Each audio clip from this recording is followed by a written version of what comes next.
உணவை எப்படி ஒழுங்காக ஜீரணம் பண்ணுறது? ஃபுட்.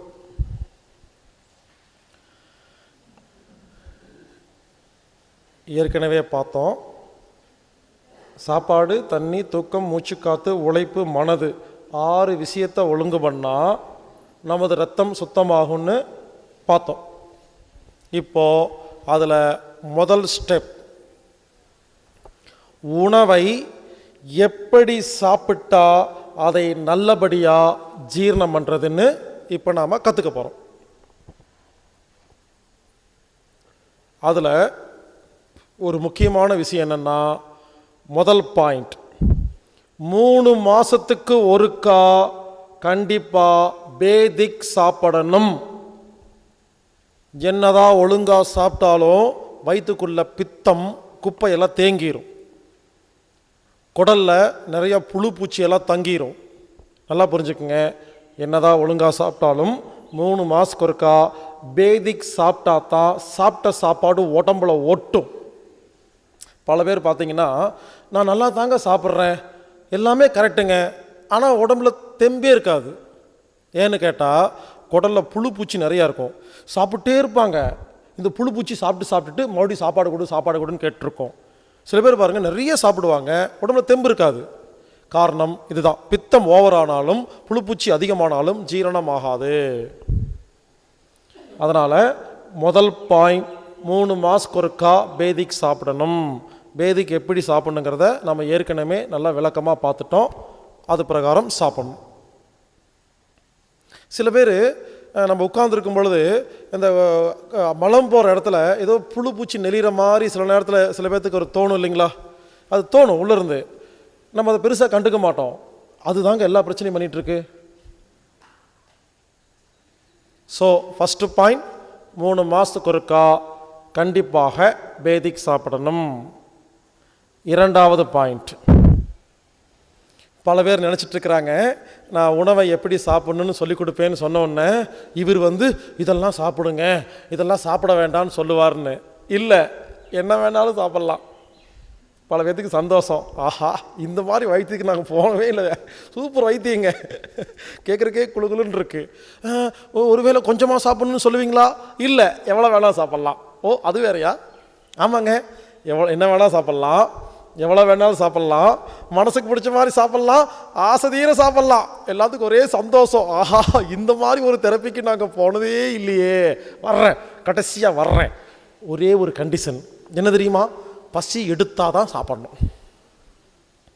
நான் ஒன்றுமே கேட்கல, என்ன வேணால் சாப்பிடுங்க, எவ்வளோ வேணாலும் சாப்பிடுங்க, மனசுக்கு பிடிச்ச மாதிரி சாப்பிடுங்க, ஆசைதீர சாப்பிடுங்க.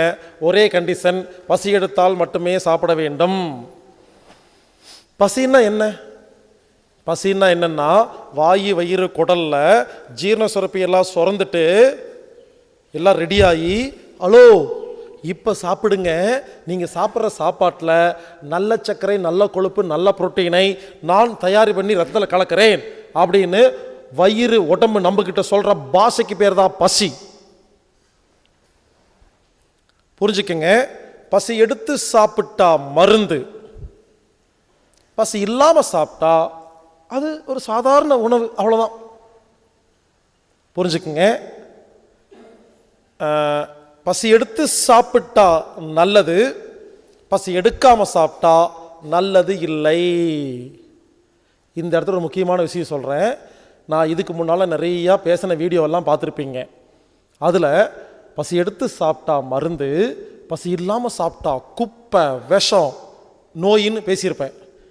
இப்போ நான் கொஞ்சம் மாற்றிருக்கிறேன். இனிமேல் நான் பாருங்கள், நல்லது இல்லைன்னு சொல்லுவேன். அப்போ நீங்களே புரிஞ்சுக்குங்க, ரொம்ப மோசமான வார்த்தைகள்லாம் வச்சுக்கங்க. ஏன்னா எனக்கு சொல்கிறக்கே பிடிக்கல அந்த வார்த்தைகள்லாம் இனிமேல். ஏன்னா எதை பற்றி பேசுகிறோமோ அதுவாக மாறிடுவோன்னு சொன்னா நானே நிறைய கெட்ட வார்த்தையெல்லாம் பேசிகிட்ருக்கிறேன். நிறுத்திட்டேன். புரிஞ்சுக்குங்க, இனிமேல் நான் பேசுகிற வார்த்தைகளில் நல்லது இல்லைன்னு சொன்னாவே அது ரொம்ப மோசமானதுன்னு புரிஞ்சுக்குங்க. தனியாக சொல்லிட்டு இருக்க மாட்டேன்.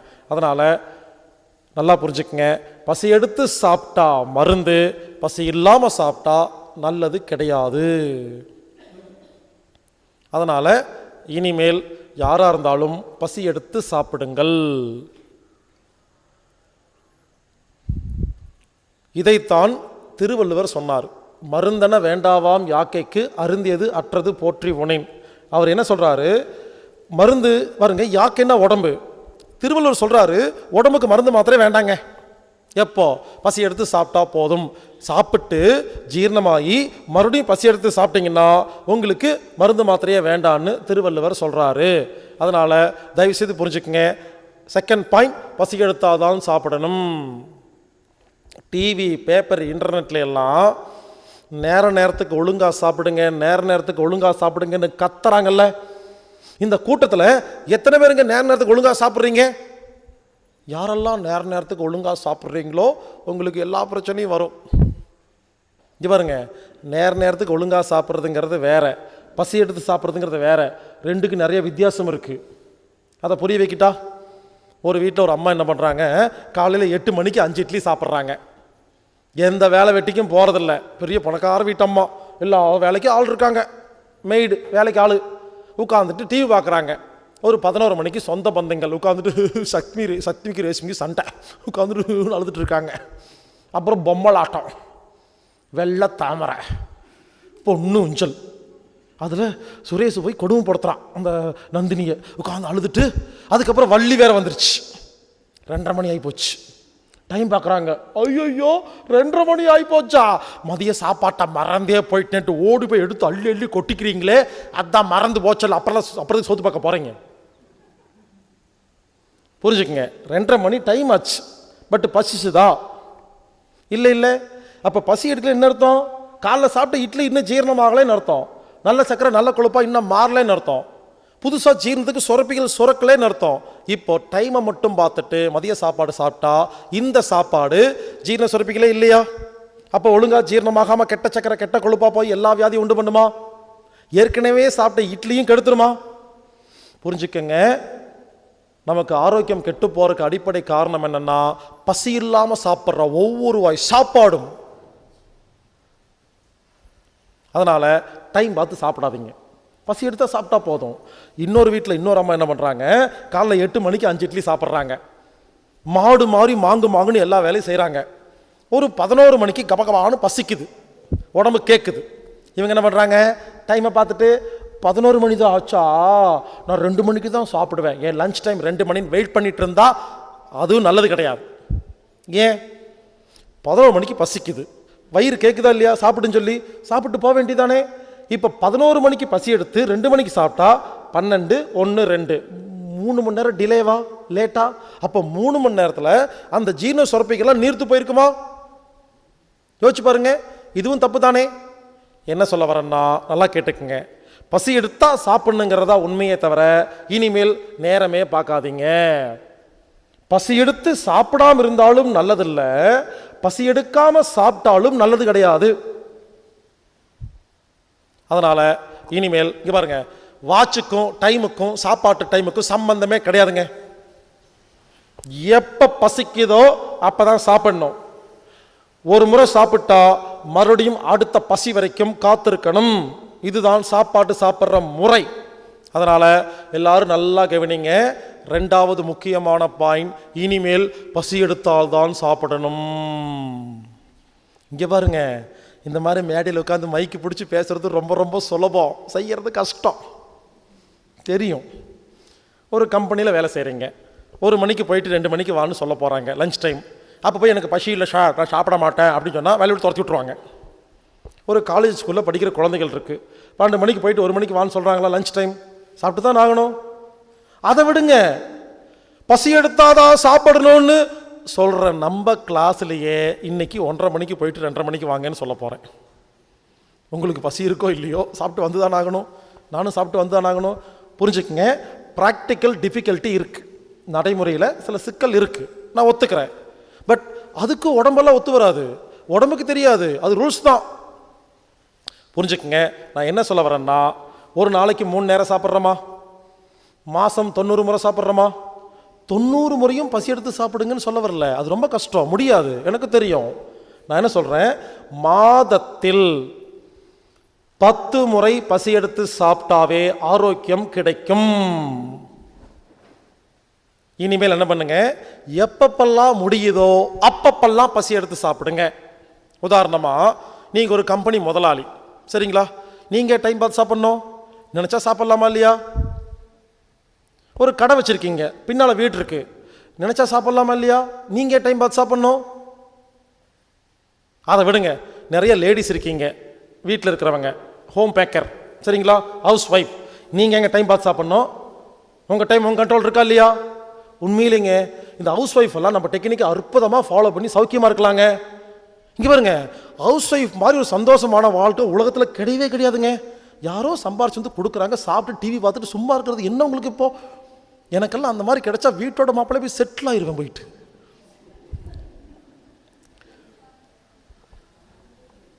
புரிஞ்சுக்குங்க எதுக்கு சொல்ல வரேன்னா, சில பேர் ஃபாலோ பண்ண முடியுங்க, சில பேர் முடியாது, ஒத்துக்கிறேன். பட் அவங்க நைட்டு வீட்டுக்கு வரீங்க, கம்பெனிக்கு வேலைக்கு போகிறீங்க, ஓகே, நைட்டு வீட்டுக்கு வரீங்க, ஒரு 8 மணிக்கு சப்பாத்தி ரெடின்னு கூப்பிட்றாங்க. என்ன சொல்லலாம்? இங்கே பாருமா, எனக்கு பசி இல்லை, நீ சாப்பிடு, எனக்கு பசி எடுக்கும் போது சாப்பிட்றேன்னு சொல்லலாமா? எப்படி நைட்டு 1 மணிக்கு தான் தூங்க போகிறீங்க? புரிஞ்சுக்குங்க, ஞாயிற்றுக்கிழமை லீவு, சாப்பாடு ரெடின்னு கூப்பிட்றாங்க, ஏன் போய் சாப்பிட்றீங்க? நான் சொல்கிறது புரிஞ்சுங்களா? எல்லா நேரத்துலையும் பசி எடுத்து சாப்பிட முடியாது, ஒத்துக்கிறேன். ஆனால் எப்பப்பெல்லாம் முடியுதோ அப்பப்பெல்லாம் பசி எடுத்து சாப்பிடலாமா இல்லையா? இனிமேல் பசி எடுத்து சாப்பிட்றதுக்காக காத்திருங்கள். எப்பப்பெல்லாம் முடியுதோ அப்பப்பாவது சாப்பிடுங்க. இங்கே பாருங்க, இனிமேல் டெய்லி நைட்டு தூங்குறதுக்கு முன்னால் கண்ணை மூடி 1 நிமிஷம் யோசிங்க, இன்னைக்கு ஒரு நேரமாவது பசி எடுத்து சாப்பிட்டீங்களான்னு யோசிங்க, சரியா? ஒரு டைரி வச்சுக்கோங்க, இன்னைக்கு ஒரு நேரம் பசி எடுத்து சாப்பிட்டுச்சுன்னா அந்த டைரியில் கோடு போடுவீங்க, சரிங்களா? இங்கே பாருங்க, இது ரெகுலராக ஃபாலோ பண்ணணும். நான் திடீர்னு உங்கள் வீட்டுக்கு என்னைக்காவது வருவேன், டைரி கேட்பேன், எடுத்து கொடுக்கணும், செக் பண்ணி பாப்பா, கணக்கு போட்டு மாதத்தில் குறைஞ்சது 10 கோடு இருக்கணும். அதுக்காக 10 கோடு போட்டு முடிச்ச உடனே இந்த மாதம் கோட்டா முடிஞ்சு போச்சுன்னு தப்பு தப்பாக சாப்பிடக்கூடாது. குறைஞ்சபட்சம் 10, அதிகபட்சம் 90 முயற்சி பண்ணுங்க. அதனால் 2வது பாயிண்ட் எல்லாரும் நல்லா கேட்டுக்குங்க. இந்த 5 நாளில் இந்த பாயிண்ட் தான் ரொம்ப ரொம்ப ரொம்ப ரொம்ப முக்கியமான வெயிட்டேஜான பாயிண்ட். பசி எடுத்தால் தான் சாப்பிடணும்.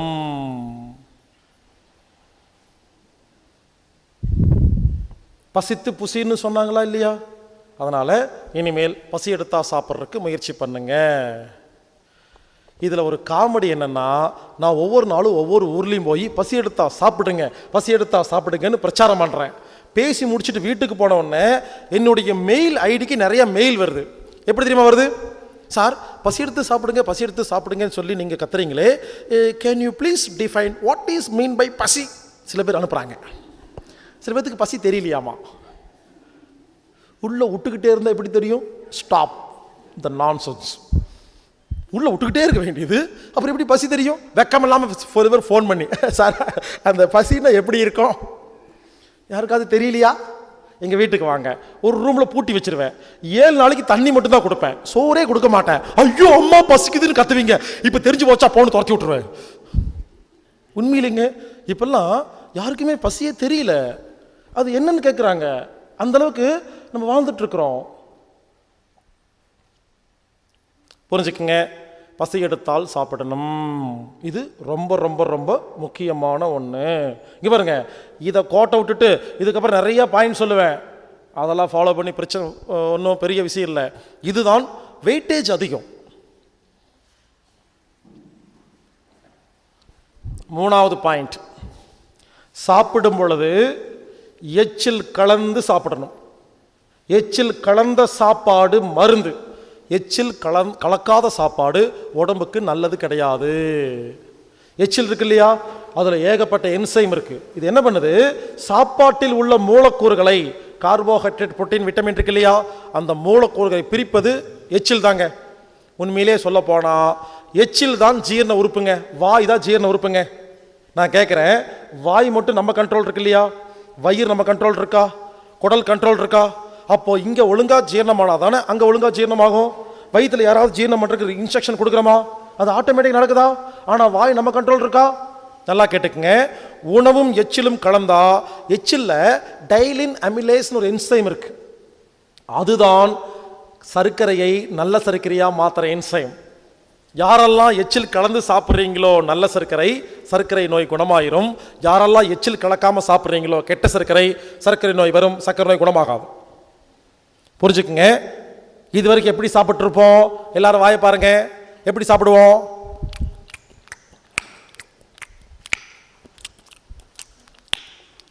இப்படி சாப்பிட்டா எல்லா வியாதி வரும். எப்படி சாப்பிடணும்? இப்போ வாய் பாருங்க.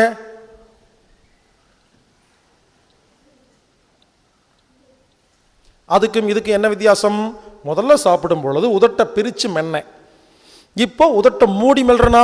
நல்லா கேட்டுக்குங்க. உதட்ட பிரித்து மெல்றக்கு உதட்ட மூடி மெல்றக்கு என்ன வித்தியாசம்னா, உதட்ட மூடி மெல்லும் பொழுது சாப்பாடு எச்சிலும் சேர்ந்து ஜீரண வேலையை 100% கரெக்டாக பண்ணுதுங்க. உதட்ட பிரிக்கும் பொழுது காற்று உள்ளே போயிருதா? சாப்பாடு எச்சிலும் சேர்ந்து ஜீரண வேலையை பண்ணும் பொழுது காற்று உள்ளே போய் டிஸ்டர்ப் பண்ணுது. அப்போ என்ன ஆகுதுன்னா, எச்சில்னால சாப்பாட்டை ஜீரணம் பண்ண முடியலை, எச்சில் நீர்த்து போகுது, டைலூட் ஆகுது. புரிஞ்சுக்குங்க, வாயில் நடக்கும் ஜீரணத்துக்கு காற்று எதிரி. அதனால இனிமேல் எப்போ யார் சாப்பிட்றதா இருந்தாலும் நல்லா பார்த்துக்குங்க, உள்ளே போடும்போது மட்டும்தான் உதடு பிரிக்கணும். பாருங்க, உள்ளே போட்டு பாருங்க, முழுங்குற வரைக்கும் உதடு பிரியவே கூடாது. இப்படி சாப்பிட்டா மருந்து. அமெரிக்கா, இங்கிலாந்து, இத்தாலி போன்ற நாடுகளில் சுகர் பிபி ரொம்ப ரொம்ப கம்மிங்களாமா. ஏன்னு தெரியுமா? இந்த நாடுகள்ல எல்லாம் எல்லாரும் சாப்பிடும் பொழுது உதட்ட மூடி தான் மென்று சாப்பிட்றாங்க. ஆனால் இந்தியா, இலங்கை, பர்மா மற்றும் சிங்கப்பூர், மலேசியா போன்ற நாடுகளில் எல்லா வியாதி இருக்கு. எந்தெந்த நாட்டில் உதட்டை பிரித்து சாப்பிட்றாங்களோ எல்லா வியாதி இருக்கு. எந்தெந்த நாட்டில் உதட்டை மூடி சாப்பிட்றாங்களோ சில வியாதி கம்மியாக இருக்குது.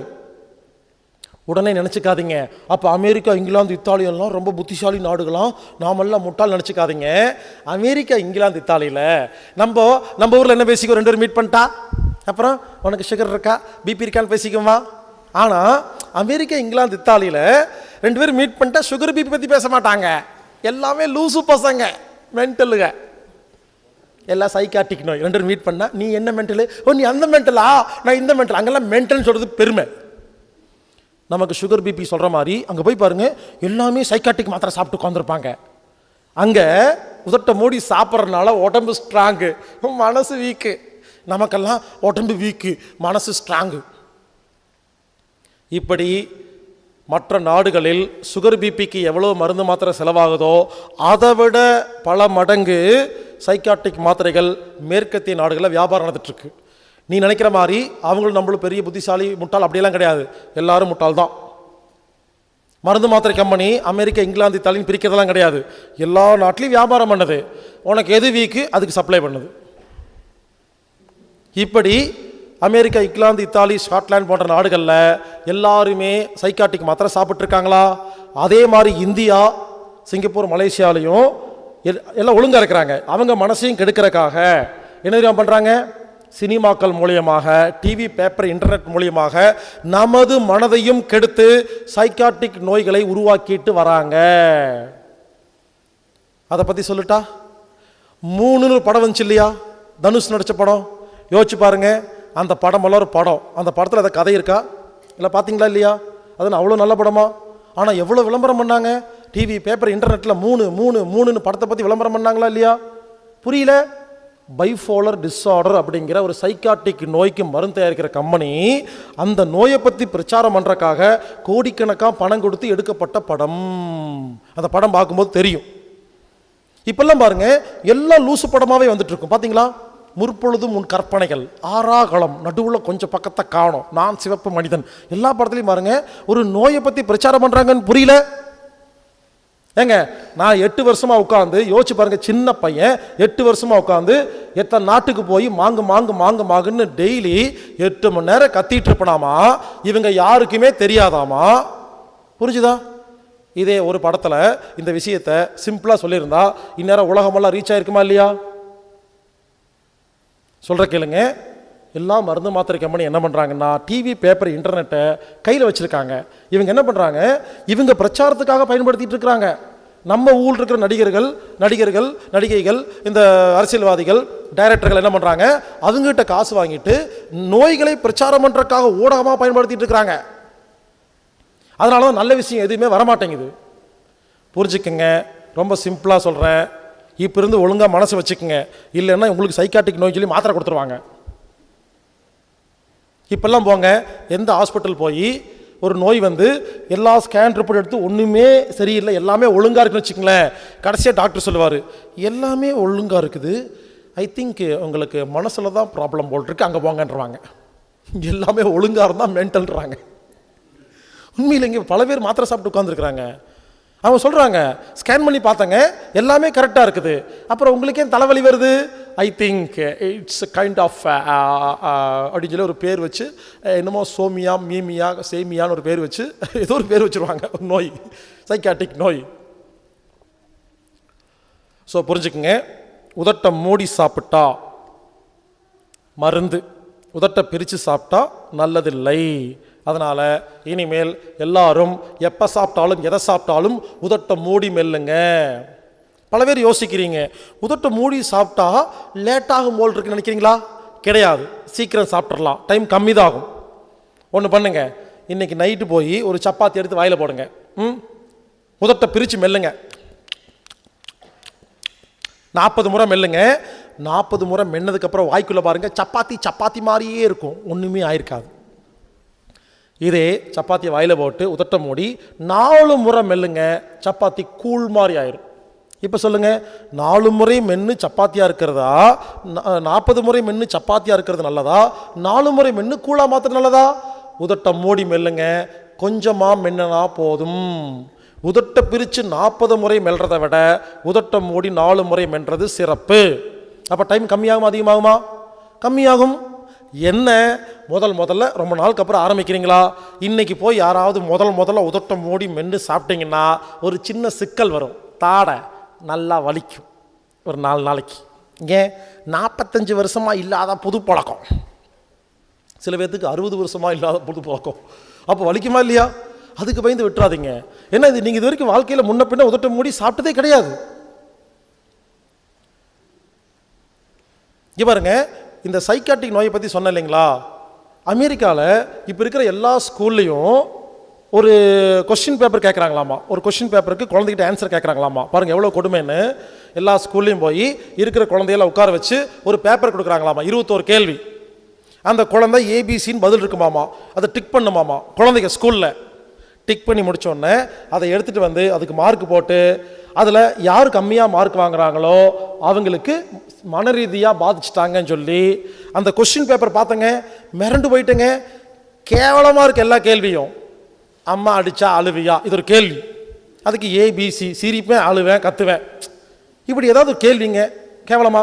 அந்த கேள்விக்கு பதிலாமா அந்த ரிசல்ட் பேப்பர் பார்த்தேன், எப்படி தெரியுமா இருந்துச்சு? கேள்விக்கு பதில் எடுத்து அந்த மார்க் போடுற இடத்துல எவ்வளோ மார்க் எடுத்தால் எந்த சைக்காட்டிக் நோய் எந்த மாத்திரை சாப்பிடணும், இதான் அந்த கேள்வி அந்த ஆன்சர் பேப்பரில் இருக்குது. இதை டிக் பண்ணி கையில் கொடுத்து என்ன பண்ணுறாங்களாமா, ஸ்கூலில் எல்லாத்துக்கு முன்னாலேயும் 100 பேர்த்த டெஸ்ட் பண்ணி 10 பேர்த்த கூட்டிகிட்டு வந்து இந்த 10 பேருக்கு இந்த மாதிரி சைக்காட்டிக் நோய் இருக்குது அப்படின்னு சொல்லி மாத்திரை கொடுத்தா, யோசிச்சு பாருங்க, நல்லா இருக்கிற குழந்தை இதுக்கப்புறம் பைத்தியம் பிடிச்சிருமா? எல்லாரும் கிண்டல் பண்ணுவாங்களா? இந்த 10 பேர்த்துக்கு பைத்தியம் சொல்லுவாங்களா இல்லையா? அப்புறம் உண்மையாக பைத்தியமாக மாறிடுவானா இல்லையா? நான் ஏன் தெரியுமா இந்த கதையெல்லாம் சொல்லிட்டு இருக்கிறேன்? இங்கே இருக்கிற எல்லாரும் தான் ஒரு நாளைக்கு மினிஸ்டராக போகிறீங்க, எம்எல்ஏ ஆக போகிறீங்க, எஜுகேஷன் ஏதோ ஒர்க்கில் இருப்பீங்க, எனக்கு தெரியாது. இந்த வீடியோ யாரோ பார்த்துட்டு இருக்கலாம். யார் பார்க்குறாங்களோ எல்லாம் மாற்றணும். நான் மட்டும் கத்திட்டு இருந்தால் பத்தாது, நான் சொல்லுவேன். அவங்க செய்கிறதுக்கு எனக்கு ஆள் வேணும். அவங்கவங்க கேளுங்க, என்னெல்லாம் பார்க்கலாம் வேண்டாம், வேலை எடுத்து செய்யுங்க. நம்ம தாங்க மாற்றணும். எத்தனை நாளைக்கு தான் உட்காந்துக்கிட்டு பேசிகிட்டே இருக்கிறது? எனக்கு பேசுறால பிடிக்காதுங்க. எல்லாரும் எப்போ பார்த்தாலும் உட்காந்து டீ கடையில் பெஞ்சில் போய் உட்காந்துட்டு 2 டீயை வாங்கி குடிச்சிட்டு வவாமா அப்படி இவரு இப்படி, நீ எப்படி டீ சாப்பிட்டு உட்காந்துருக்கிற? என்ன காரியம் பண்ணியிருக்கேன் இன்னைக்கு? ஒரு ஆக்ஷன் எடுத்திருக்கீங்களா? இங்கே பாருங்க, செயல் வீரர்கள் தான் வேணும், வாய்ப்பேச்சு ஆளுக தேவையே இல்லை. எப்போ பார்த்தாலும் உட்காந்து பேசிகிட்டே இருக்கிறது, வேலையை செய்கிறது இல்லை. எனக்கு வேலை செய்யறதுக்கு ஆள் வேணுங்க, செய்யுங்க. வாயில் பேச ஒத்துக்க மாட்டேன். பல பேர் வந்து நான் கேட்குறாங்க, சார் நீங்கள் இது பண்ணுங்க அது பண்ணுங்க இது பண்ணுங்க. நான் ஒரே கேள்வி கேட்பேன், ஏதாவது ஒன்று நீங்கள் பண்ணுங்கன்னா எனக்கு வேலை இருக்கப்போ எனக்கு மட்டும் வேலை இல்லையா? நீங்கள் மட்டும் போவீங்களாமா? காலையில் சாதனை சம்பாதிப்பீங்களாமா? உங்கள் குடும்பத்துக்கு சொத்து சேர்த்துவீங்களாமா? எல்லாம் பண்ணுவீங்களாமா? எனக்கு அட்வைஸ் மட்டும் தான் பண்ணுவீங்களா? நீங்கள் வேலை செய்ய மாட்டீங்களா? புரிஞ்சுக்குங்க, எஜுகேஷனை மாற்றணும். எதுக்கு சொல்ல தெரியுமா? புதுசாக இந்தியாவில் பர்மிஷன் கேட்டிருக்கிறாங்க. ஸ்கூலில் இருக்கிற எல்லா குழந்தைக்கு போய் சுகர் டெஸ்ட் பண்ண போகிறாங்களாமா. யோசிச்சு பாருங்க எவ்வளோ கேவலமாக இருக்கும். எல்லா குழந்தைக்கும் சுகர் டெஸ்ட் பண்ணி ஒரு 10 குழந்தைக்கு இன்சுலின் கொடுத்துட்டாங்கன்னா இனிமேல் ஜாமெட்ரி பாக்ஸ் இன்சுலின் எடுத்துட்டு போறதா? இப்போ இருந்தே நாமெல்லாம் புரிஞ்சுக்கிட்டாதான் அந்த மாதிரி நடக்கும் பொழுது அதை எதிர்த்து நின்று அதுலேருந்து வெளியே வர முடியும் நம்மளால். அதனால் எல்லாத்துக்கும் சொல்கிற கேளுங்க. முதல் பாயிண்ட் பேதிக்கு சாப்பிடணும். 2வது பாயிண்ட் பசி எடுத்தால் சாப்பிடணும். 3வது பாயிண்ட் உதட்டை மூடி மெல்லாம் மென்று சாப்பிடணும். சாப்பிடும் பொழுது உதட்டு பிரியவே கூடாது.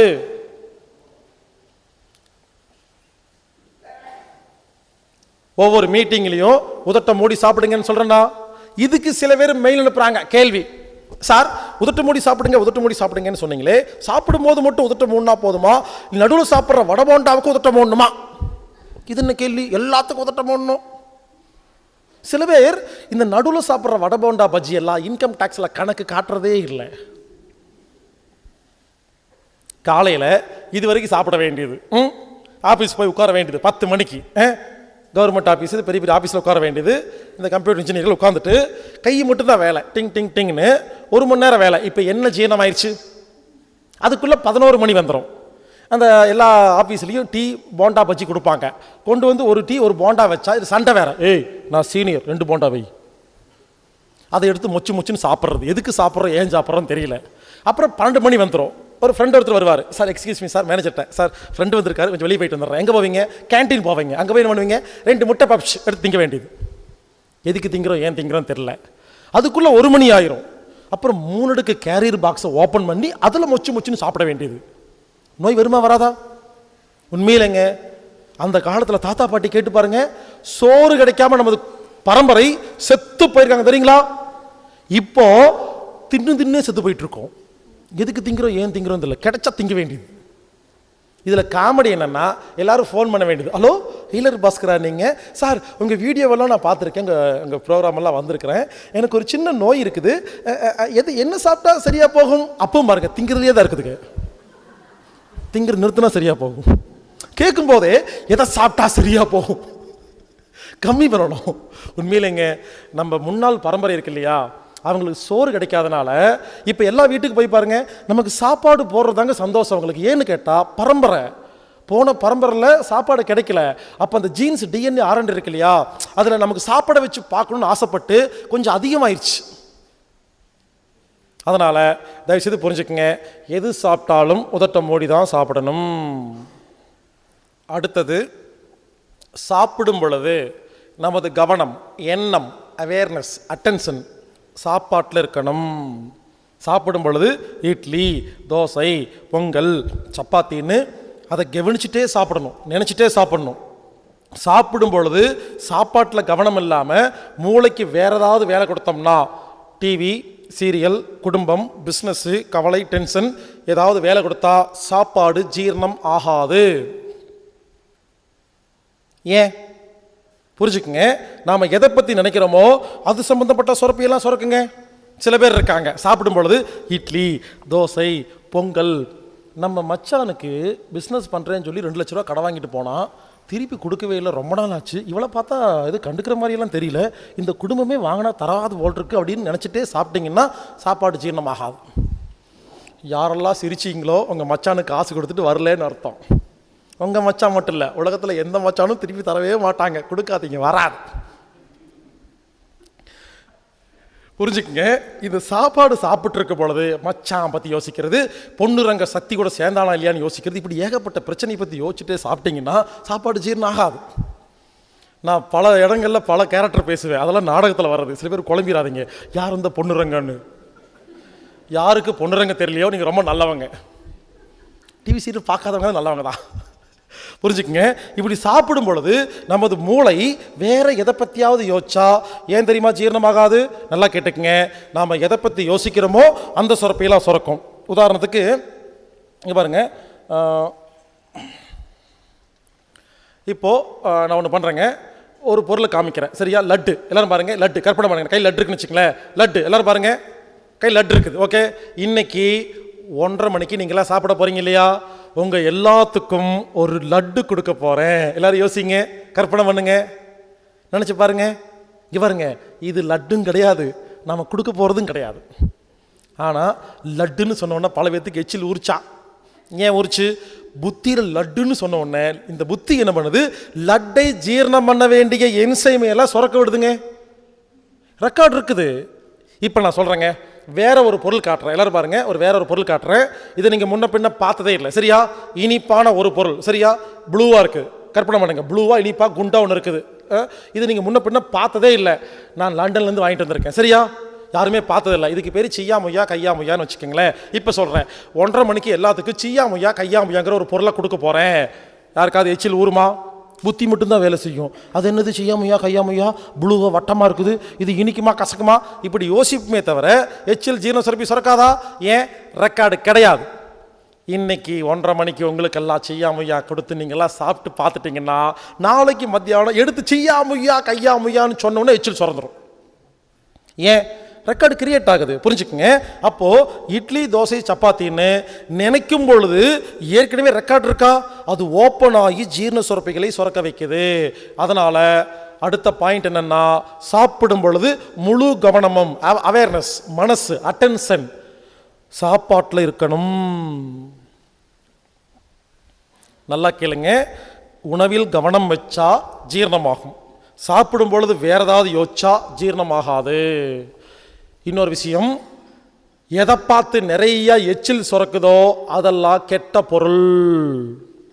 எதை பார்த்து சுரக்குது யோசிச்சு பாருங்க. பேக்கரியில் விற்கிற எல்லா ஐட்டத்தை பார்த்து சுரக்கும். லட்டு, ஜிலேபி, பூந்தி, ஜாங்கிரி, கேக்கு, இதை பார்த்து எச்சில் சுரக்குதா? ஏன் தெரியுமா? வெள்ளை சர்க்கரையால் செய்யப்பட்ட எந்த ஒரு பொருளை பார்த்தாலும் எச்சில் நிறைய சுரக்கும். ஏன் தெரியுமா? வெள்ளை சர்க்கரை என்பது விஷம். பாருங்க, வெள்ளை சர்க்கரை வாங்கவே கூடாது. அச்சு வெல்லம், உருண்டை வெல்லம், பனங்கருப்பட்டி, பஞ்சாமிர்தம், தேன், சப்பாட்டா பழம் இதெல்லாம் சாப்பிடுங்க, நல்லது. வெள்ளை சர்க்கரை கெட்டது. சர்க்கரை நோயாளிகளுக்கு வெள்ளை சர்க்கரை சாப்பிட்டா வியாதி வந்துடும் முதல்ல சொன்னாங்க. அது மாறி போய் சர்க்கரை நோயாளிகள் இனிப்பு சாப்பிட்டா அப்படின்னு மாற்றி விட்டாங்க. வெள்ளை சர்க்கரை எப்படி தெரியுமா தயாரிக்கிறாங்க? முதல்ல சர்க்கரை தயாரிக்கிறதெல்லாம் சொல்லி கொடுத்துட்றேன், புரிஞ்சுக்குங்க. இந்த கரும்பு இருக்கு இல்லையா, கரும்பை ஜூஸ் போட்டு, கரும்பு ஜூஸ் ரோட்டில் விற்கிறாங்க இல்லையா, அதுதாங்க சர்க்கரை.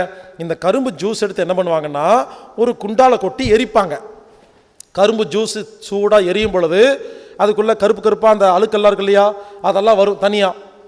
மஞ்சளாக பொன்னிறத்தில் அந்த சர்க்கரை வரும். அதில் கொஞ்சம் ஹைட்ரோஸு, கொஞ்சம் சுண்ணாம்பு இதெல்லாம் கொஞ்சம் ஊற்றுவாங்க. ஊற்றினா என்ன தெரியுமா, நல்லா பொங்கி வரும். அப்போ அந்த கருப்பாக இருக்கு இல்லையா, அந்த அழுக்கையில் ஜல்லடை போட்டு எடுத்து அந்த குப்பையை ஓரமாக கொட்டிடுவாங்க.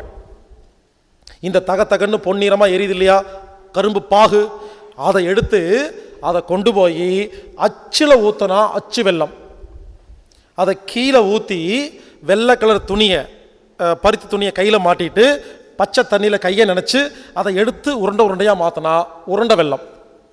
உருண்டை வெல்லம் எடுத்துகிட்டு இருக்கும்பொழுது டைம் ஆயிரும், லஞ்ச் டைம் வந்துடும். இவங்க போயிட்டு வரக்குள்ள காஞ்சு போயிடும். காஞ்சு போனதெல்லாம் தட்டினாங்கன்னா அதுக்கு பேர் நாட்டு சக்கரை. இதே பனம் மரத்தில் வர அந்த பால் எடுத்து அதில் தேங்காய் எண்ணெய் ஊற்றினா பனம் கருப்பட்டி. புரிஞ்சுக்குங்க, இப்படி தான் சுகர் தயாரிக்கிறாங்க. ஸோ பனங்கருப்பட்டி தான் இருக்கிறதுலையே ரொம்ப ரொம்ப ரொம்ப நல்லது. அடுத்தது அச்சு வெல்லம், உருண்டை வெல்லம், நாட்டு சக்கரை. இந்த நாட்டு சக்கரை ஏன் தெரியுமா கருப்பு அசிங்கமாக இருக்குது? அந்த நாட்டு சக்கரை தயாரிக்கிற இடத்துல நாட்டு சக்கரை ஒரிஜினல் தருவாங்க. இந்த குப்பையை ஓரமாக போட்டிருக்காங்க இல்லையா, இந்த கடைக்காரங்க என்ன பண்ணுறாங்க, இது தனியாக வாங்கிட்டு வராங்க, அது தனியாக வாங்கிட்டு வராங்க, மறுபடியும் கலந்து கொடுத்துட்றாங்க. அதான் நாட்டு சக்கரை வாங்கும்போது சில குண்டா கருப்பாக இருக்கும், வெயிட்டுக்காக வச்சுருப்பாங்க. அது குப்பை, புரிஞ்சுக்குங்க. இதுதாங்க நல்ல சக்கரை. வெள்ளை சக்கரை எப்படி தெரியுமா தயாரிக்கிறாங்க? இந்த நாட்டு சக்கரை இருக்கு இல்லையா, அது பாவு உருவாகுது இல்லையா, அதை எடுத்துட்டு போய் அதில் ஏகப்பட்ட கெமிக்கல் எல்லாம் கொட்டி, சல்ஃபர் அப்படிங்கிற மிக கொடுமையான ஒரு கெமிக்கலை கொட்டி, அதை விடுங்க, சுடுகாட்டில் இருக்கிற எலும்பெல்லாம் இருக்கு இல்லையா, இந்த சுடுகாட்டில் அடிக்கடி தோண்டி தோண்டி வேற பணம் புதைக்கும் போது பல எலும்பெல்லாம் இருக்கு இல்லையா, இதெல்லாம் மூட்டை கட்டி வச்சிருப்பாரு அந்த வெட்டியான். இது ஏன் தெரியுமா? அதை ஒரு இடத்த ஒருத்தன் வாங்கிட்டு போவான், அது அங்கே இங்கே கை மாறி கடைசியாக சக்கரை ஆலைக்கு போயிடும். எல்லா எலும்பையும் அதில் போட்டு அப்போ தாங்க வெள்ளை சக்கரை தயாரிக்கவே முடியும், இல்லைன்னா தயாரிக்க முடியாதுங்க. எதுக்கு சொல்ல வரேன்னா, ஒரு சின்ன கேள்வி கேட்குறேன். வெள்ளை சக்கரை ரேட் அதிகமா, பனங்கருப்பட்டி இல்லை அச்சு வெல்லம் இது ரேட் அதிகமா? உண்மையிலே சொல்ல போனால் இந்த பனங்கருப்பட்டியை பல ப்ராசஸ் பண்ணி தான் வெள்ளை சக்கரை தயாரிக்கிறாங்க. அப்போது ப்ராசஸ் அதிகமாக பண்ணும்போது ரேட் அதிகமாகுமா கம்மியாகுமா? அதிகமாகும். ஏன் ரேட்டு கம்மியாகுது? இங்கே பாருங்க, 1 கிலோ நாட்டு சர்க்கரையை 15 கிலோ வெள்ளை சர்க்கரையாக மாற்றுறாங்க. அதில் கெமிக்கல் போட்டு கட்டமாக கட்டுறாங்க. இந்த வெள்ளை சக்கரை எப்படி உருவாச்சுன்னு கேட்டிங்கன்னா, கொஞ்சம் வருஷத்துக்கு முன்னால் பெரிய பெரிய 5 ஸ்டார் ஹோட்டலையெல்லாம் இந்த நாட்டு சக்கரை கலக்கும்போது அசிங்கமாக இருந்துன்னு சொல்லி இந்த வெள்ளை சக்கரை கட்டியாக கட்டமாக கட்டி ஸ்டைலாக வச்சுருந்தாங்க. அது ஃபேஷனாக போய் கடைசியில் கவர்மெண்ட் எடுத்து அதை வியாபாரம் பண்ண ஆரம்பிச்சிருச்சு. புரிஞ்சுக்குங்க, வெள்ளை சர்க்கரை வாங்காதீங்க, வீட்டில் வெள்ளை சர்க்கரையே வச்சுக்காதீங்க. அச்சு வெல்லம், உருண்டை வெல்லம், பனங்கருப்பட்டி, பஞ்சாமிர்தம், தேன், சப்பாட்டா பழம் இதெல்லாம் நல்லதுங்க. வெள்ளை சர்க்கரை கெட்டது. எதுக்கு சொல்ல வந்தேன்னா பாருங்க, எங்கேயோ போயிட்டேன். அதாவது எதை பார்த்து நிறைய எச்சில் ஊத்துதோ அது கெட்டது. ஏன் தெரியுமா எச்சில் ஊத்துது? எச்சில் ஹெல்பர், கில்லர், சப்ரஸர், மெமரி 4 விதமான வேலையை செய்துங்க. அப்போ ஒரு சாப்பாட்டில் கிருமிகள், பாக்டீரியா, வைரஸ் இருந்தா, அதுல கெமிக்கல்ஸ் இருந்தா எச்சில் என்ன பண்ணும்? நிறைய சுரந்து அதை டீஆக்டிவேட் பண்ணுமா? உண்மையிலே சொல்றேன், மருந்து மாத்திரை இருக்கு இல்லையா, மாத்திரையை வாயில போட்டு தண்ணி ஊற்றி ஏன் குடிக்கணும்னு சொல்றாங்க பார்த்தீங்களா? மாத்திரையை போட்டு ஏன் தெரியும் முழுங்க சொல்றாங்க? மாத்திரையை யாராவது எச்சில்ல நல்லா கலந்து மென்னு கூழ் மாதிரி அரைச்சு சாப்பிட்டா மாத்திரை வேலையே செய்யாது. மாத்திரையில் உள்ள எல்லா கெமிக்கலும் எச்சில் டீஆக்டிவேட் பண்ணி அதை யூரின் அனுப்பிச்சு வச்சிருங்க. இனிமேல் உங்கள் வீட்டில் யாராவது மாத்திரை சாப்பிடுவேன்னு அடம் பிடிச்சிட்டு இருந்தா மாத்திரை நல்லா மென்னு கூழ் மாதிரி அரைச்சி எச்சில் கலந்து சாப்பிட சொல்லிடுங்க. வேலையே செய்யாது. அவங்களுக்கு சாப்பிட்ட மாதிரி ஆச்சு, நமக்கு சாப்பிடாத மாதிரி ஆச்சு. ஸோ புரிஞ்சுக்குங்க, என்ன சொல்ல வரேன்னா, எதை பார்த்து நிறைய எச்சில் வருதோ அதில் நிறைய கெமிக்கல் இருக்கு, வேண்டான்னு உடம்பு சொல்லுதுன்னு அர்த்தம். புரிஞ்சுங்களா? அதனால இனிமேல் எதை பார்த்து நிறைய ஜொல்லு வருதோ அதெல்லாம் டேஞ்சர்னு அவாய்ட் பண்ணுங்க. எதை பார்த்து நிறைய ஜொல்லு வருதோ அதெல்லாம் ஆபத்து அப்படின்னு ஒழுங்கா இருக்கும். அப்போ ஆரோக்கியமாக வாழலாம். அடுத்தது சிம்பிள் டெக்னிக் பாருங்க. பேதிக்கு சாப்பிடணும், பசி எடுத்தா சாப்பிடணும், உதட்டை மூடி சாப்பிடணும், சாப்பிடும்போது கவனத்தை சாப்பாட்டில் வைக்கணும், எச்சில் அதிகமாக ஊறுற சாப்பாடுகள் சாப்பிடக்கூடாது. நீங்கள் செக் பண்ணி பாருங்கள், ஆச்சரியமாக இருக்கும். நான் கேட்குறேன், என்னைக்காவது கேரட்டை பார்த்து யாருக்காவது எச்சில் ஊற்றிருக்கா? கேரட் நல்லது, நல்ல பொருளுக்கு என்றைக்குமே எச்சில் ஊற்றாது. ஏன்னா கெமிக்கல் இல்லை, அதுக்கு எச்சிலே தேவையில்லை, லைட்டாக இருந்தால் போதும், ஜீரணமாயிரும். இந்த புளியை பார்த்து எச்சில் ஊற்றுதா? இந்த புளியும் பழம், ஏன்னா புளி உடம்பு கெடுதல், அதனால் எச்சில் ஊற்றுது. புரிஞ்சுக்குங்க, இனிமேல் எதை பார்த்து நிறைய எச்சில் வருதோ அது கெட்டதுன்னு அவாய்ட் பண்ணுங்க. சிம்பிள். அடுத்தது, சாப்பிடும் பொழுது பல்லுக்கு நல்லா வேலை கொடுத்து கூழ் மாதிரி அரைச்சு சாப்பிடணும். எல்லாரும் யோசிங்க, வாயில பல்லு எதுக்கு இருக்கு? சாப்பாட்டை அரைக்கிறதுக்கு தானே. என்ன வேலைங்க? பல்லுடைய வேலை என்ன? யோசிங்க. What is the purpose of the பல்லு? பல்லுடைய வேலை சாப்பாட்டை அரைக்கிறது தான். யாருமே அரைக்கிறதே இல்லை. யாரெல்லாம் பல்லுக்கு வேலை தராம குண்டு குண்டா முழுங்குறீங்களோ அது வயிற்றுக்குள்ள போய் உள்ள போச்சுன்னா உங்க வயிற்றுக்கு வாய் இருந்தா திட்டும். என்ன தெரியுமா திட்டும்? ஏய், அறிவு இருக்கா? எங்கிட்ட என்ன பல்லா இருக்கு, நான் எப்படி மெல்றது, அறிவு இல்லையா? திட்டும். வயிற்றுக்குள்ள பல்லு இருக்கா? என்னைக்காவது பார்த்துருக்கீங்களா? இல்லை மிக்சி மாதிரி பிளேட் இருக்கா, கிரீன் அடிச்சுட்டு உட்காந்துருக்கா? இல்லை கிரைண்டர் மாதிரி கல்லா இருக்குது? பாவம் வயிறு, அது ஒரு டப்பாங்க. அந்த டப்பாக்குள்ள தண்ணி இருக்கும். தண்ணிக்கு பேர் என்ன? Hydrochloric acid. இங்க பாருங்க, யாராவது பசியோடு இருந்தீங்கன்னா உங்க வயிற்றுல அந்த ஆசிட் சுரந்திருக்கு இல்லையா? அந்த ஆசிட் எவ்வளோ பவர்ஃபுல் தெரியுமா?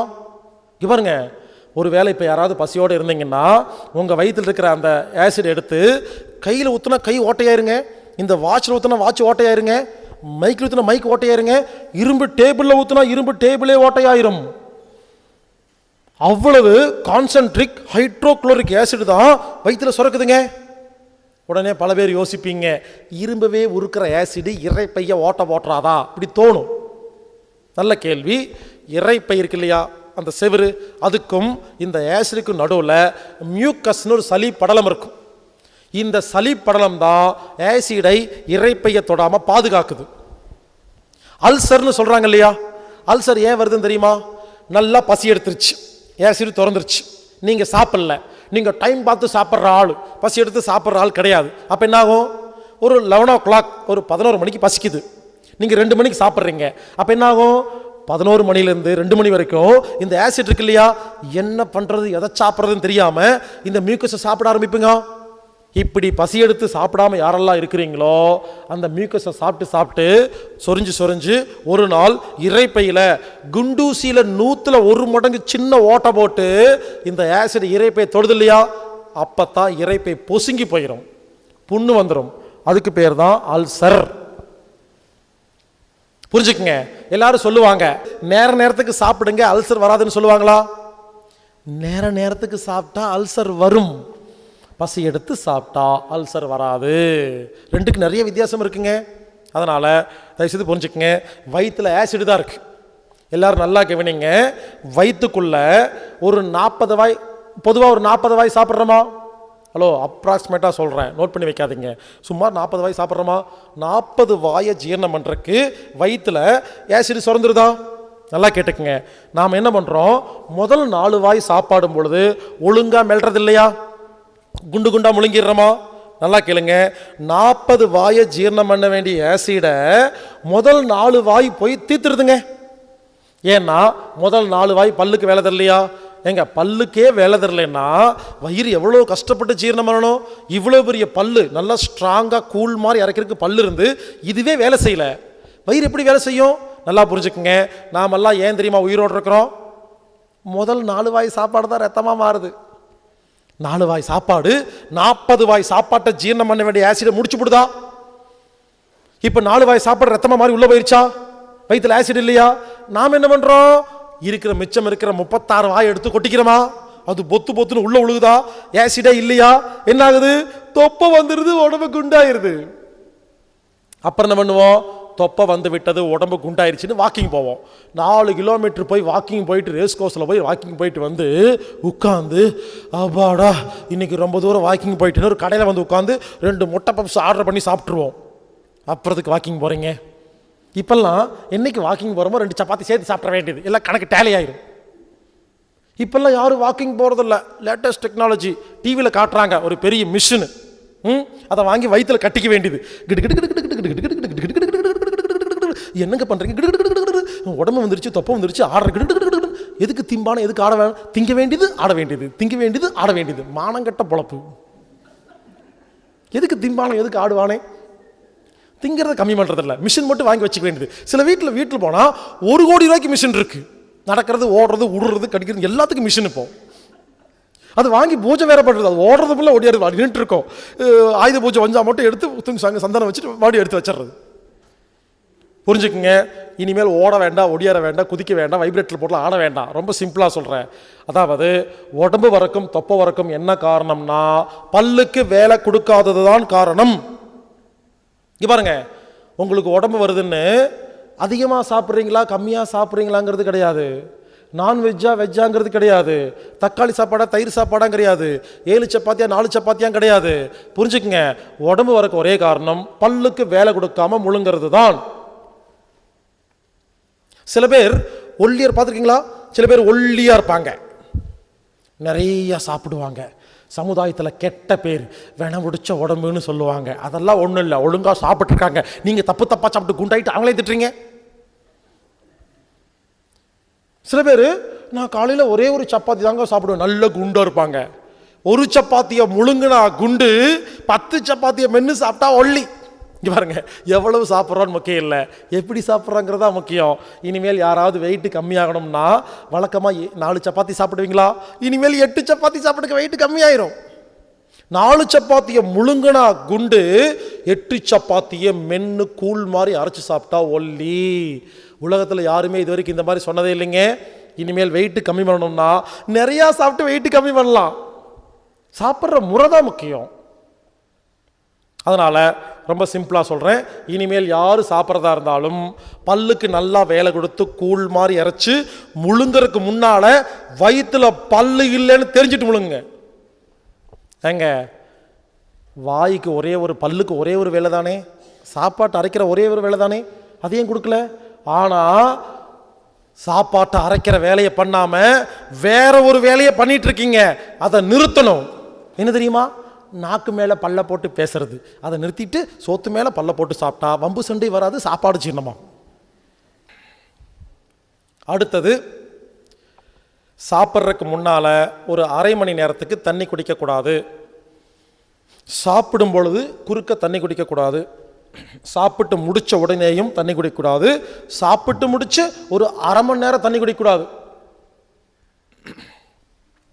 சில பேர் இருக்காங்க, சாப்பிட உட்காரும் பொழுது ஒரு சொம்பு தண்ணி எடுத்து கட்டன்னு ஊற்றிட்டு அப்புறம் சாப்பிட ஆரம்பிப்பீங்களா? சாப்பாடு ஜீரணம் ஆகாது. ஏன்? வயிற்றுல ஆசிட் சுரந்திருக்குன்னு சொல்கிறோமா? அது தகத்தகன்னு எரிஞ்சிட்டு இருக்கா தீ மாதிரி. தண்ணி எடுத்து ஊற்றினா ஆசிட் அவிஞ்சு போயிருமா? நீர்த்து போயிருமா? டைல்யூட் ஆயிருமா? அப்புறம் எப்படி ஜீரணமாகும்?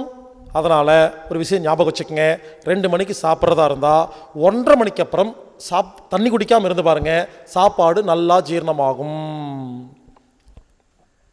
அதே மாதிரி சாப்பிடும் பொழுது குறுக்க தண்ணி குடிக்கக்கூடாது. சில பேர் என்ன பண்ணுவாங்க, ஒரு வாய் சாப்பாடு ஒரு சிப் தண்ணி, ஒரு வாய் சாப்பாடு ஒரு சிப் தண்ணி, அவ்வளோதான். சாப்பிடும்போது குறுக்க தண்ணி குடிக்கக்கூடாது. இங்கே பாருங்க, சாப்பிடும்போது உதட்டையே பிரிக்கக்கூடாதுன்னு சொல்கிறேன். தண்ணி குடிக்கும்போது சாப்பாட்டை வாயில் வச்சுட்டு உதட்டை பிரிப்பீங்களா?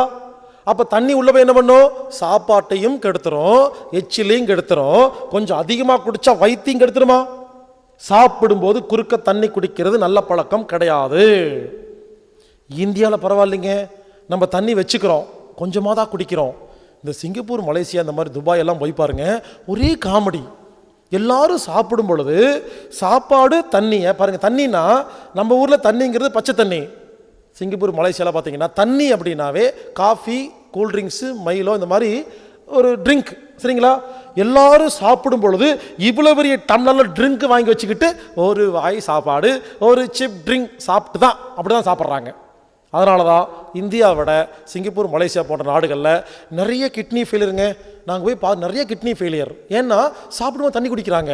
அங்கே எல்லாமே 2 சர்வருங்க. எல்லா ஹோட்டலையும் 2 சர்வர். ஒருத்தர் வருவார், என்ன சாப்பிட்றீங்க அப்படின்னு கேட்பாரு, சப்பாத்தின்னு சொல்லுவீங்களா? இன்னொரு சர்வர் வருவார், என்ன குடிக்கிறீங்க அப்படிம்பாரு. 2 சர்வர். அப்போ எவ்வளோ குடிக்கிறாங்க பார்த்துங்க. அங்கே எல்லாருமே சாப்பிடும் பொழுது இவ்வளோ பெரிய டம்ளரில் காஃபி, டீ, ஏதாவது ஒன்றுங்க, கூல்ட்ரிங்க்ஸு, ஐஸு போட்டு ஏதாச்சும் குடிச்சிட்டே சாப்பிட்றாங்க. சாப்பாடு ஜீரணமாக மாட்டேங்குது, எல்லாம் உடம்பு பாதிச்சிருக்குது. இதில் காமெடி என்னென்னா, நான் இந்த மாதிரி சிங்கப்பூர், மலேசியா போகும்போது ரொம்ப கஷ்டங்க. ஒரு ஹோட்டலில் போய் உட்கார்ந்தா ஒருத்தர் வருவார், என்ன சாப்பிட்றீங்க? சப்பாத்தி. இன்னொருத்தர் வருவார், என்ன குடிக்கிறீங்க? நான் சொல்லுவேன், வேண்டாம். என்ன குடிக்கிறீங்க? இல்லைங்க, வேண்டாங்க. என்னது வேண்டாமா? ட்ரிங்க்ஸ் குடிக்காமல் எப்படி சாப்பிடுவீங்க? அதை நான் பார்த்துக்கிறேன், நீ போ. அப்படியே வித்தியாசமாக பார்த்துட்டே போவார். எல்லாத்தையும் கூட்டு காட்டுவார். அங்கே ஒருத்தன் பாரு, எதுவுமே குடிக்காமல் சாப்பிட, எல்லாம் வேடிக்கை பார்த்துட்டே இருப்பாங்க, அவன் எப்படி சாப்பிட்றான் பார்க்கலான்னு. உண்மையிலங்க, அங்கே எல்லாம் போய் சாப்பிடும்போது தண்ணியே பக்கத்தில் இல்லைன்னா எல்லாம் வித்தியாசமாக பார்க்குற, எவன்டா புதுசாக ஜந்து மாதிரி ஒருத்தன் வந்து சாப்பிட்றான்னு. சாப்பிடும் பொழுது தண்ணி குடிக்கக்கூடாது. உடனே பல பேர் கேட்குறாங்க, சாப்பிடும்போது தண்ணி குடிக்கக்கூடாதுன்னு சொல்கிறீங்களே, குழம்பு, ரசம், மோர் இதெல்லாம் தண்ணி மாதிரி தான் இருக்குது, அதுக்கு இதுக்கு என்ன வித்தியாசம்னு கேட்டால், இங்கே பாருங்க, குடிக்கக்கூடாது, சாப்பிட்லாம், 2 வித்தியாசம் இருக்குது. மோரை 1 டம்ளர் குடித்தா 1 நிமிஷத்தில் குடிச்சிருவோமா? ஆனால் 1 டம்ளர் மோரை சாப்பாட்டில் ஊற்றி பிணைஞ்சு சாப்பிட்டா ஒரு 5 நிமிஷம் ஆகுமா? புரிஞ்சுக்குங்க. குழம்பு, ரசம், மோர் அதுவும் தண்ணி தான், இல்லைன்னு சொல்ல. பட் சாப்பாடோட சேர்ந்து பிணைஞ்சு சாப்பிடும் பொழுது ரொம்ப நேரம் மென்று மெதுவாக சாப்பிட்றோமா? அப்போ ஒழுங்காக ஜீரணமாகுதுங்க. குடிக்கக்கூடாது. சில நாடுகளில் சாப்பிடும் பொழுது சூப்பு சாப்பிடுவாங்க. அது சாப்பிட்லாமான்னு கேட்டிங்கன்னா, இங்கே பாருங்கள், சூப்பு குட்டி டம்ளரில் கொஞ்சமாக குடித்தா நல்லது, பெரிய பவுலில் நிறையா குடித்தா கெட்டது. சில நாடுகளில் ஏன் தெரியுமா சூப்பு சாப்பிட்றாங்க? அது எந்த நாடுன்னு கேட்டிங்கன்னா, குளிர்ச்சியாக இருக்கிற நாடு. ஹாலந்து, ஸ்காட்லாண்டு, இவங்க இந்த ஊரில், இந்த நாட்டு இங்கிலாந்துலாம் பாருங்கள், ஓவர் கூலிங்காக இருக்குங்க. அவங்களுக்கு ஏன் தெரியுமா சாப்பிட்றதுனால சூப்பு சாப்பிட்றாங்க? உடம்பு குளிர்ச்சியாக இருக்கும். சுட சுட 2 சிப்பு சாப்பிட்டா தான் ஜீரணமே நடக்குங்க அவங்களுக்கு. அவங்க சூப் எடுத்து வயிற்று நிறைக்க மாட்டாங்க, குட்டி டம்ளரில் கொஞ்சமாக சூப் சாப்பிடுவாங்க. நம்ம என்ன பண்ணுறோம், பெரிய கப்பில் நிறையா சூப் சாப்பிட்றோம், அது கெட்டது. அதே மாதிரி சைனீஸ் எல்லாம் பார்த்தீங்கன்னா சாப்பிடும்போது டீ சாப்பிடுவாங்க. சைனீஸ் டீனா என்னென்னா, அதில் பாலும் இருக்காது, சர்க்கரையும் இருக்காது, குப்பட்டையும் இருக்காது. ஒரிஜினல் டீயை டீ தூளை கொஞ்சமாக டீ இலையை போட்டு லேசாக கொதிக்க வச்சு பாலும் இல்லாமல் சர்க்கரை இல்லாமல் சாப்பிடுவாங்க. அது எவ்வளவு? குட்டி டம்ளரில் கொஞ்சம் சாப்பிடுவாங்க. புரிஞ்சுக்குங்க, இது நல்லது. நாம் என்ன பண்ணுறோம், பாலை ஊற்றி சர்க்கரை, வெள்ளை சர்க்கரையை போட்டு பாலை ஊற்றி அவன் குடிக்கிற ஒரிஜினல் டீ குடிக்காமல் குப்பை டீயை போட்டு டஸ்ட் டீ குடிக்கிறோமா இல்லையா? கடையில் டிவியில் காட்டுதில் விளம்பரம், எல்லா டீயும் இந்த 3 ரோசஸ், லிப்டன் எல்லாமே குப்பை. யாருக்காவது தெரியுமா? அதில் எழுதியிருப்பாங்க super dust tea, premium dust டீன்னு. எவ்வளவு திமிர் இருந்தா குப்பை